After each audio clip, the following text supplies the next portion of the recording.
Income and expenditure के अब जो अपन क्वेश्चन करेंगे उसमें हम इनकम एक्सपेंडिचर के साथ बैलेंस शीट बनाएंगे। पिछले 5 क्वेश्चन ऑलमोस्ट अपन ने ऐसे लिए कि अपन केवल इनकम एक्सपेंडिचर बनाए हैं, लेकिन एक होलिस्टिक पिक्चर के लिए आपको साथ में बैलेंस शीट वो मांगेगा और अपने को बनानी पड़ेगी। ठीक है, देखते हैं। From the following details of Vivek club prepare income and expenditure account for the year ending 31 March 2020 and balance sheet on that date. क्या प्रिपेयर करना है? Income expenditure and balance sheet. अब यहाँ मैं एक खास बात बता दूँ, जब भी ये हमसे एक बैलेंस शीट मांगेगा तो भी हम एक और बैलेंस शीट देंगे। दैट इज़ एक बैलेंस शीट तो ईयर के एंड वाली जो ये मांगेगा, और एक बैलेंस शीट प्रीवियस वाली भी हम बनाएंगे। ऑल्दो उसे ना बनाकर भी काम चल सकता है, बट हम डेफिनेट उसे बनाएंगे। ओके, देखते हैं। अब जैसे पहले हमेशा की तरह क्वेश्चन में रिसीप्ट एंड पेमेंट गिवन है, इनकमिंग आउटगोइंग गिवन है, नीचे अदर इन्फॉर्मेशन में उन्होंने ढेर लगा दिया, 7 इन्फॉर्मेशन दिए हैं। जैसे सैलरी आउटस्टैंडिंग फॉर 1 मंथ, तो सैलरी में प्रॉब्लम है, हमने स्टार मार्क किया। इंटरेस्ट अक्रूड ऑन इन्वेस्टमेंट, तो इंटरेस्ट के अंदर प्रॉब्लम है। Subscription for the last year 500 received in the current year, कुछ ना कुछ सब्सक्रिप्शन में प्रॉब्लम है। हम इनको अभी डिटेल से एक एक को एनालिसिस करेंगे। Subscription 5000 outstanding at the end of the current year, एक बार फिर सब्सक्रिप्शन पे निशान लगा दिया। Charge depreciation on furniture, charge depreciation on furniture, ये डेप्रीसिएशन है, डेप्रीसिएशन। ठीक है, तो ऑन फर्नीचर यहाँ मैंने कुछ फर्नीचर पे मार्क कर दिया। The stock of sports material at the end of the year is 2000, sports material में प्रॉब्लम है, लगभग हर आइटम में ही प्रॉब्लम है। The balance of various account on 1 April 2019, 1 April 2019 were capital fund, furniture, building, investment. Okay, काफ़ी बड़ा question. अब मैं एक एक आइटम पढ़ूंगा, एक एक रूल बताऊंगा, आप ध्यान से सुनिएगा। सबसे पहले लिखा है टू बैलेंस बीडी, ये 5000 रुपये हमारा इनकम नहीं है, ये तो हम जानते ही हैं, लेकिन ये है क्या? ये है कैश इन द बिगिनिंग। तो मैंने यहाँ पे पुराना बैलेंस शीट बनाया और वहाँ लिखा कि सर ये तो हमसे मांगा नहीं है। वो नहीं मांगे तो भी आप एज अ वर्किंग नोट इसे बनाओ, इससे समझने से ही आपकी अंडरस्टैंडिंग क्लियर होगी। ठीक है, तो हमारे पास कैश 5000 था। और सुनिएगा, टू सब्सक्रिप्शन 35000, इसे हम रीड करेंगे सब्सक्रिप्शन रिसीव्ड पर। तो पहले मैंने यहाँ 35000 लिखा। एडजस्टमेंट भी मैं हाथों हाथ सॉल्व करता हूँ। इसमें यहाँ लिखा था subscription for the last year 500 received in the current year. Subscription for the last year 500 रुपये ऐसा अमाउंट था जो पिछले साल का था और वो हमें मिला, तो मुझे लेस करना है। बहुत सारी बार क्लासेस में हम याद कर लेते हैं कि लास्ट ईयर लेस होता है, पर आप सही समझिए कि लास्ट ईयर लेस क्यों होता है। अगर कोई फिगर लास्ट ईयर का है और वो हमें मिला है, चौथी बार, अगर कोई फिगर लास्ट ईयर का है और वो हमें मिला है, यानी वो हमारे फिगर के अंदर आ गया है, तो उसे आप हटाओगे, 500 हटाओगे। सेकंड थिंग, ये 500 यहाँ पे दिखाई देगा कि सर ऐसा क्यों? अरे लास्ट ईयर के लिए मिला है, इट ऑल्सो मीन्स कि लास्ट ईयर में नहीं मिला था, तो ये 500 रुपये पुरानी बैलेंस शीट में दिखाई देगा। और सुनिए, सब्सक्रिप्शन 5000 आउटस्टैंडिंग है करंट ईयर का, तो ये 5000 ऐड होगा। इस 34500 को बोलेंगे रिसीव्ड फॉर द ईयर, और ये है आउटस्टैंडिंग फॉर द ईयर। इन दोनों को ऐड करेंगे और ये 5000 यहाँ वाली बैलेंस शीट में आएगा। यहाँ वाली बैलेंस शीट में आउटस्टैंडिंग सब्सक्रिप्शन दिखाई देगा। आगे डोनेशन, डोनेशन 15000 मिला, कोई एडजस्टमेंट इसके अंदर नहीं है, डोनेशन मिलना ये हमारी इनकम है, इनकम साइड में मार्क करेंगे। इंटरेस्ट ऑन इन्वेस्टमेंट 1000 इंटरेस्ट हमें मिला, ये हमारी इनकम है। और ये भी लिखा हुआ है इसके बारे में कि इंटरेस्ट अक्रूड 1500, तो 1000 हमें मिला है और 1500 अक्रू है, इस 1500 को भी लिखेंगे, तो ये हो गया 2500। कि सर अक्रू मतलब earned but not receive. Earned, ये 1000 है अर्नड एंड रिसीव, और ये 1500 है अर्नड बट नॉट रिसीव्ड, तो so this will be received in future. तो ये 1500 यहाँ पे आएगा असेट साइड में। जो भी पैसा हमें फ्यूचर में मिलेगा वो हमारा असेट होता है।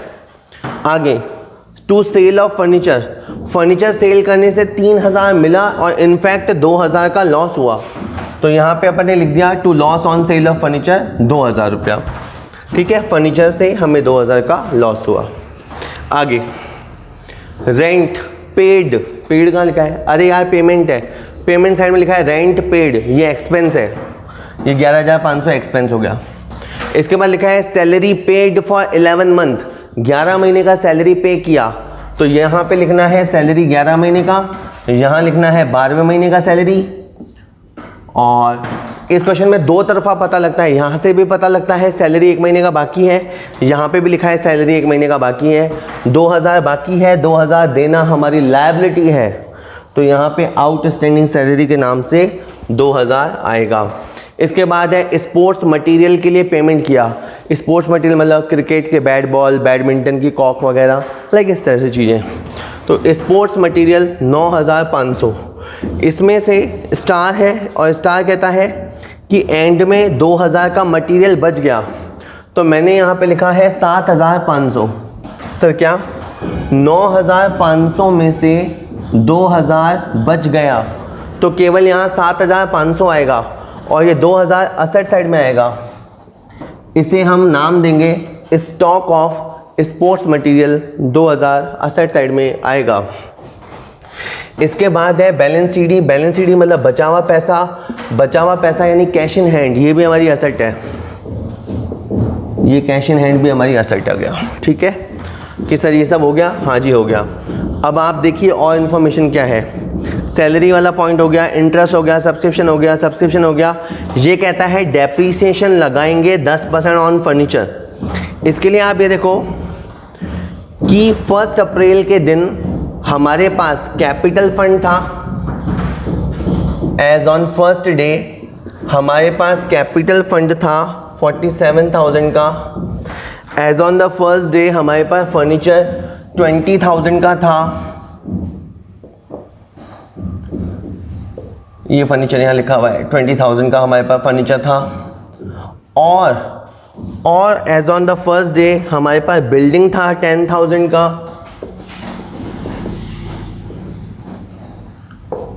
और हमारे पास इन्वेस्टमेंट था। ये बहुत ही इंपॉर्टेंट पॉइंट अपन करने जा रहे हैं, ध्यान से देखिएगा। Repeat, on the first day हमारे पास कैपिटल फंड, जिसे अपन कैपिटल बोलते हैं ना, एनपीओ के केस में उसे कैपिटल फंड बोलते हैं। ठीक है, 4 वर्ड है, एक है कैपिटल, एक है पार्टनर्स कैपिटल, एक होता है शेयर कैपिटल और एक होता है कैपिटल फंड। जहाँ सिंगल ओनर होता है यूज कैपिटल, जहाँ फर्म होता है partnership firm use partners capital, जहाँ कंपनी होता है यूज शेयर कैपिटल, और जहाँ एनपीओ ऑर्गेनाइजेशन मेंबर्स होते हैं वहाँ होता है कैपिटल फंड।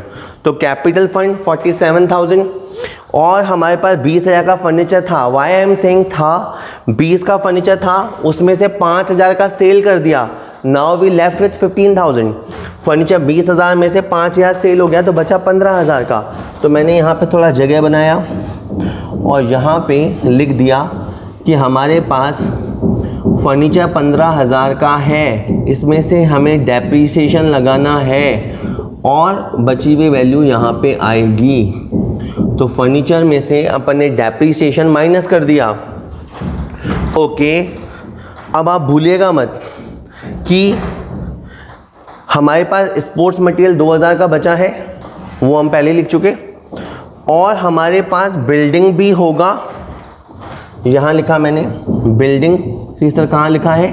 असेट साइड में, और हमारे पास इन्वेस्टमेंट भी होगा, हमारे पास बिल्डिंग भी होगा और हमारे पास इन्वेस्टमेंट भी होगा। आप कह सकते हैं कि आप कैसे श्योर है कि ये होगा?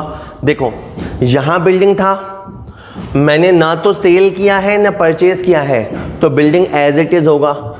इन्वेस्टमेंट था, न सेल किया है ना परचेज किया है, तो इन्वेस्टमेंट भी होगा। ऐसे करके एक एक करके आइटम्स को पहले तो आप अरेंज कर लेना।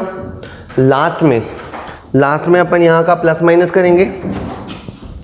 जैसे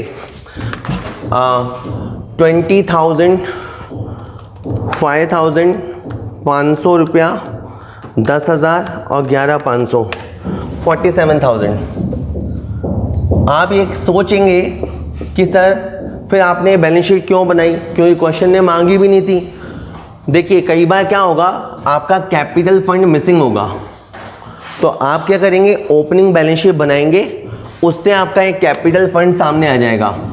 अभी तो समझो ये वेरीफाई हो गया, इन्होंने बोला और हमने कैलकुलेशन में भी यही पाया, तो ये क्रॉस वेरीफाई हो गया। थोड़ा सा लंबा क्वेश्चन है बट 2 मिनट और सुनिएगा। ये 47,000 का कैपिटल फंड, यहाँ पे हमारे इनकम गिवन है। इनकम में जैसे जल्दी जल्दी बोलते हैं, हमें सब्सक्रिप्शन कम आया, डोनेशन कम आया और इंटरेस्ट कम आया, तो 57,000 तो हो गया हमारा इनकम साइड। और एक्सपेंडिचर में है 2,000 का लॉस, 11,500 का रेंट, 24,000 का सैलरी, 7,500 का स्पोर्ट्स मटेरियल और डेप्रिसिएशन ऑन फर्नीचर आया था 1,500। तो 46,500 ये हमारे एक्सपेंस हो गए। इनकम और एक्सपेंस का जो गैप है वो है 10,500, इसे हम कहेंगे सरप्लस। यहाँ पे लिखा मैंने सरप्लस। आखिर में इनकम साइड का और एक्सपेंस साइड का जो गैप होता है वो सरप्लस होता है, और सरप्लस को हम अपनी कैपिटल में ऐड करेंगे। जैसे हमने 11th में सीखा था कि जो भी नेट प्रॉफिट होता है वो कैपिटल में ऐड होता है, तो जो भी सरप्लस आया वो कैपिटल फंड में ऐड होगा। और इस तरह से यहाँ पे आपका टोटल हो गया 59,500। इधर चेक कर लेते हैं, 10,000, 13,500, 16,000, 1,500, 5,000, 11,500 and 2,000, it comes to 59,500। सो ये मैच हो गया है। क्वेश्चन में सीखने लायक नई बात क्या थी कि अगर हमसे बैलेंस शीट मांगा हो तो आप क्लोजिंग बैलेंस शीट तो बनाएंगे, बट एज अ कंपलसरी आप ओपनिंग बैलेंस शीट भी बनाना। बहुत सारे लोग इसको स्किप करने की सलाह देंगे कि इसे मत बनाओ, बट आप मेरी एडवाइस मानिए, इसे आप बनाएंगे ना तो आपको क्वेश्चन ज़्यादा क्रिस्टल क्लियर होगा। Okay, thank you.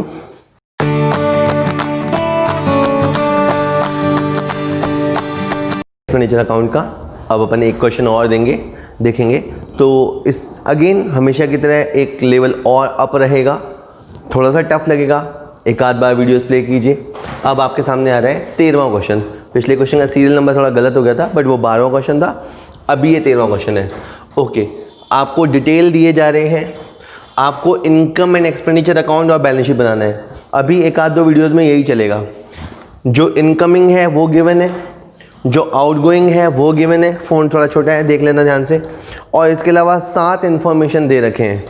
आपको इन इन्फॉर्मेशन को पहले रीड करना है, क्योंकि इन ये सब फिगर्स को डिस्टर्ब करेंगे। जैसे लिखा है, the number of members in the club is 500 and the annual subscription payable by each member is 30। इस क्लब में 500 मेंबर हैं और हर मेंबर 30 रुपये देता है, ठीक है। तो ये बात सब्सक्रिप्शन को डिस्टर्ब करेगी। Subscription receive during the year for the next year amounted 1,000, ये पॉइंट भी सब्सक्रिप्शन के लिए है। The rent of the club hall is 600 per day and the hall was let out for 10 days in the current year.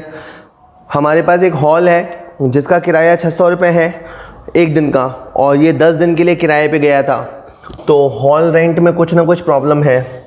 Next, interest on FD is 7% per annum, FD का ध्यान रखेंगे। और 1 April 2019 यानी at the starting of the year building 50,000 होता था, furniture 40,000 होता था। Depreciation is to be provided on the building, furniture and sports equipment at the rate 10%, depreciation का ध्यान रखना है। Donations have been collected for the construction of club building. Okay, एक बहुत बड़ा सा क्वेश्चन, लेकिन हमेशा का तरीका ये कि 1 बाय 1 आइटम को आप चलाएंगे। हमसे ये इनकम एक्सपेंडिचर के साथ बैलेंस शीट मांगेगा, लेकिन हम इसको साथ में एज अ वर्किंग नोट पुराना बैलेंस शीट भी देंगे, स्किप नहीं करेंगे। ये आप टेंडेंसी रखना ही मत कि पुराना बैलेंस शीट हम नहीं बनाएंगे। सबसे पहले है to balance cash and bank. ये हमारा स्टार्टिंग बैलेंस था, तो हमारी जो ओपनिंग बैलेंस शीट होगी उसमें रहा होगा, ठीक है। कैश 4300 और बैंक 800 ये रहा होगा।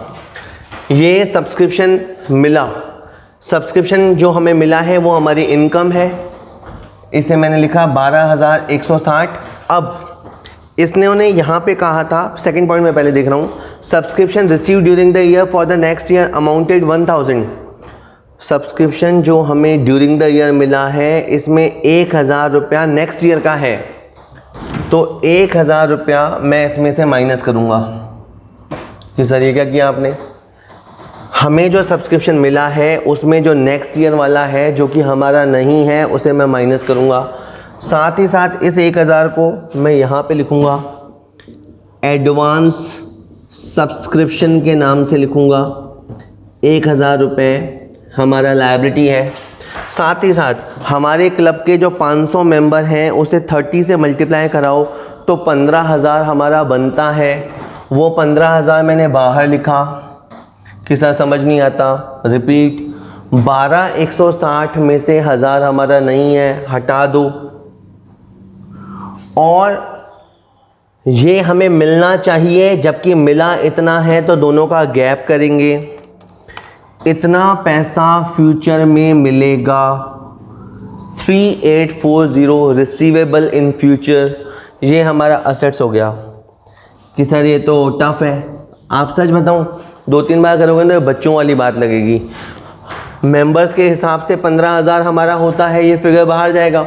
जो मिल चुका सो मिल चुका और जो नहीं मिला वो बाकी है कि सर वो डूब भी तो सकता है। डूबेगा जब देखेंगे, अभी के लिए वो असेट है। ओके चलिए, इसके बाद है हॉल रेंट 3500 रिसीव्ड। ये हमें मिला 3,500।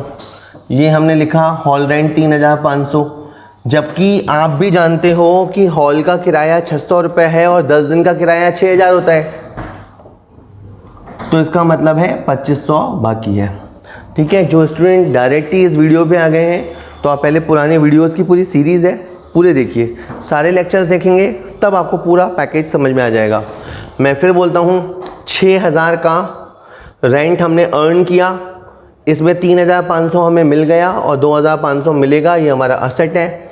और ये यहाँ पे शो होगा आउटस्टैंडिंग रेंट असेट साइड। जो स्टूडेंट ये पढ़ के आए हैं कि sir outstanding rent is a liability, देखो अगर रेंट देना बाकी है तो लायबिलिटी और रेंट मिलना बाकी है तो असेट। और बात करते हैं इंटरेस्ट रिसीव 200, हमें 200 रुपये इंटरेस्ट मिला, ये हमारी इनकम है। मैं आपको एक बात अभी बता दूं, हमने इस क्वेश्चन में एफडी कराई है, 10,000 की एफडी कराई है और अक्टूबर में कराई है, तो 6 महीने का ब्याज निकालेंगे। अब जब आप 10,000 का 7% निकालोगे, ये निकाला मैंने 10,000 और ये 10,000 का 7% होता है 700, इस 700 का आधा होता है 350, तो 150 बाकी है। कि सर ये सब हमें कैसे समझ में आएगा? ऑटोमेटिक, अगर इस क्वेश्चन में इंटरेस्ट को लेके कोई प्रॉब्लम है, क्योंकि इन्होंने कहा था नीचे कि हमारी एफडी का इंटरेस्ट 7% होगा 1 साल का, तो 700 होता है पूरे साल का और अक्टूबर से लेके गिनोगे तो 6 महीने का होता है 350 और 150 हमारा बाकी है। ठीक है, चलिए और बात कर लेते हैं। सेल ऑफ ओल्ड न्यूज़पेपर, पुरानी रद्दी बेचने से पैसा मिला, ये हमारा इनकम है। ठीक है, अगर आप क्वेश्चन को अच्छे समझने चाहते हैं तो यहाँ पॉइंट सुनते ही सोच लिया करो कि कहाँ मैं लिखूँगा और फिर साथ साथ चलो, तो आप पूरा चैप्टर में मेरे साथ रहोगे। इसके बाद है डोनेशन। डोनेशन हमारी इनकम है, लेकिन नीचे एक पॉइंट लिखा है कि डोनेशन हमें क्लब बिल्डिंग के लिए मिला है, तो ये स्पेसिफिक डोनेशन हो गया। भले आप इसे स्पेशल डोनेशन भी बोल दो, पर सही वर्ड है स्पेसिफिक डोनेशन। तो यहाँ पे मैंने लिखा बिल्डिंग फंड, उस बिल्डिंग फंड में लिखा 6,400, यानी किसी ने हमें डोनेट किया है कि हम बिल्डिंग बनाएं, तो ये बिल्डिंग बनाना हमारे लिए लायबिलिटी की तरह हो गया और इसे बिल्डिंग फंड के नाम से दिखाएंगे। इसके बाद लिखा है bank overdraft at the end. Okay, यानी आखिर में आते आते इनकी हालत ख़राब हो गई। Bank overdraft is a liability, वो यहाँ आ जाएगा। इसके बाद सैलरीज पेड, सैलरी हमारे लिए एक्सपेंस है। फिर लिखा है printing and stationery payment, expense है। Tax and insurance payment, expense है। न्यूज़पेपर एंड मैगजीन्स, एक्सपेंस है। इसीलिए बहुत समझाने वाले जो घटिया समझाते हैं, मैं बहुत अच्छा हूँ ऐसा नहीं, बट जिनको नहीं समझाना होता वो ये कह देते हैं कि जो पेमेंट में लिखा है वो एक्सपेंडिचर में लिख दो। इतना आसान नहीं होता, अपन एक एक आइटम को समझ के लिखेंगे। नेक्स्ट है रिपेयर्स एंड रिन्यूअल, ये भी एक्सपेंस है। स्पोर्ट्स इक्विपमेंट, ये हमारा असेट है। ये असेट हमने अक्टूबर में परचेज किया है, यानी ड्यूरिंग दिस ईयर 4000 हमारा असेट है। 4000 में से हम 10% डेप्रिसिएशन लगाएंगे तो 400 होता है, लेकिन 6 महीने का डेप्रिसिएशन लगाओगे तो 200 होता है। यहाँ पे आ जाएगा बाकी बचा हुआ 3800। स्पोर्ट्स इक्विपमेंट आ गया 3800 और डेप्रिसिएशन आ गया यहाँ पे। हमें बचपन में सिखा दिया जाता है कि जो एडजस्टमेंट होता है वो दो जगह जाते हैं। लाइक डेप्रिसिएशन सबसे पॉपुलर एडजस्टमेंट होता था और इजी भी, कि डेप्रिसिएशन को असेट में से माइनस करो, एट द सेम टाइम इधर डेबिट करो। ये बिल्कुल P&L की तरह बनता है। इसके बाद है FD। हमने FD कराई, ये हमारे लिए असेट है। 10,000 रुपये FD। देखिए असेट क्या, जो पैसा फ्यूचर में मिलेगा वो असेट है, इसको समझो। हमने सैलरी भी पे किया लेकिन ये पैसा लौट के नहीं आएगा तो ये एक्सपेंडिचर है, रेवेन्यू एक्सपेंडिचर। और ये FD में भी हमारा पैसा गया पर ये लौट के आएगा तो ये असेट है। ठीक है, आप में से जो लोग एजुकेशन पे पैसा खर्च कर रहे हैं ना, उनके लिए दोनों चीज़ें हो सकती है। कुछ लोगों के लिए पैसा इनको फ्यूचर में आएगा, एजुकेशन की वजह से पैसा आएगा, उनके लिए असेट क्रिएट हो रहा है। और कुछ लोगों से इनके लिए नहीं आएगा तो एक्सपेंस है। बट फिर भी एजुकेशन इन्वेस्टमेंट ही है पे जो पैसा खर्च होता है। बैलेंस कैश इन हैंड, ये जो बचा हुआ पैसा है वो भी हमारा असेट है।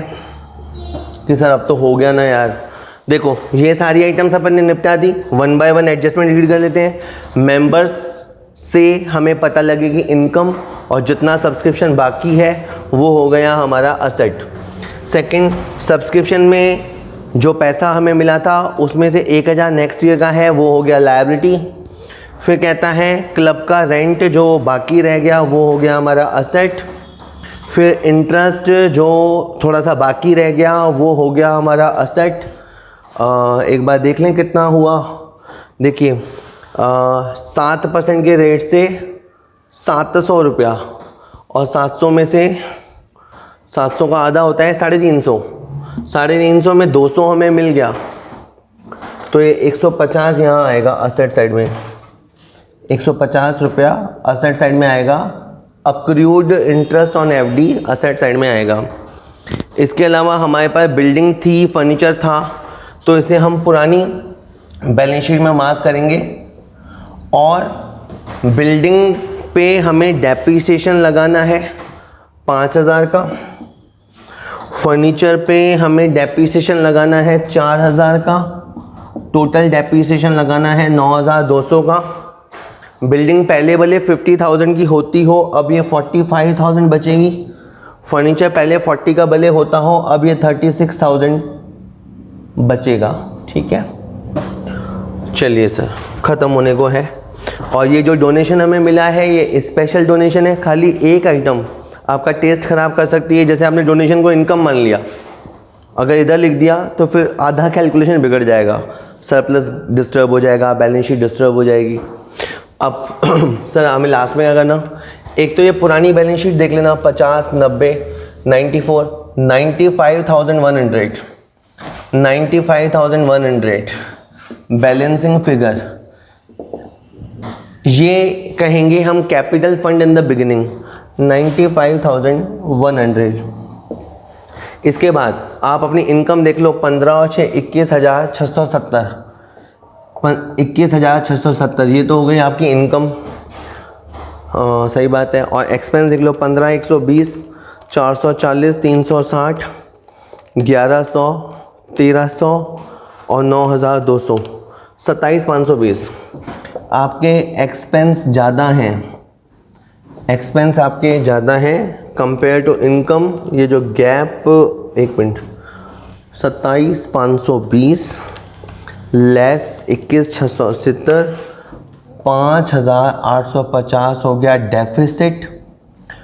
5,850 डेफिसिट मतलब घाटा, और ये कैपिटल में से लेस होगा। ये मैंने कर दिया कैपिटल में से लेस।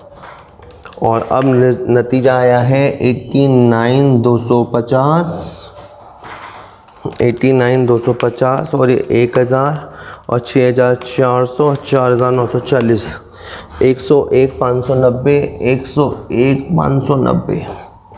उधर देख लेते हैं 345,000, 36,000, 10,000, 150, 2500, 3840, 3800, 101,590। ठीक है, मैं ऐसे ही आपको एक छोटी सी एडवाइस करूंगा। जैसे कई बार क्या होगा कि अपन इधर टोटल लगा देते हैं और इधर टोटल लिख भी देते हैं, मान लेते हैं कि बैठ जाएगा। आप वाकई में टोटल चेक करना कि बैठ रहा है क्या। 2-3-4 बार टोटलिंग में आपको दिक्कत आएगी, लेकिन जब आपके बैलेंस शीट बराबर बैठने लग जाएंगे ना, तो अब आपको बहुत मज़ा आएगा। और दूसरी बात, एक अटल सत्य याद रखना कि बैलेंस शीट हमेशा मैच होना चाहिए। इन द सेंस कि अगर मैच नहीं हो रहा तो हमारी ही कहीं मिस्टेक है, क्वेश्चन में मिस्टेक है ऐसा नहीं। अगर हम बैलेंस शीट नहीं मैच करा पा रहे हैं तो कहीं ना कहीं हमने ही गलती करी है। ठीक है, इस क्वेश्चन को आप दोबारा से देख लेना अच्छे से।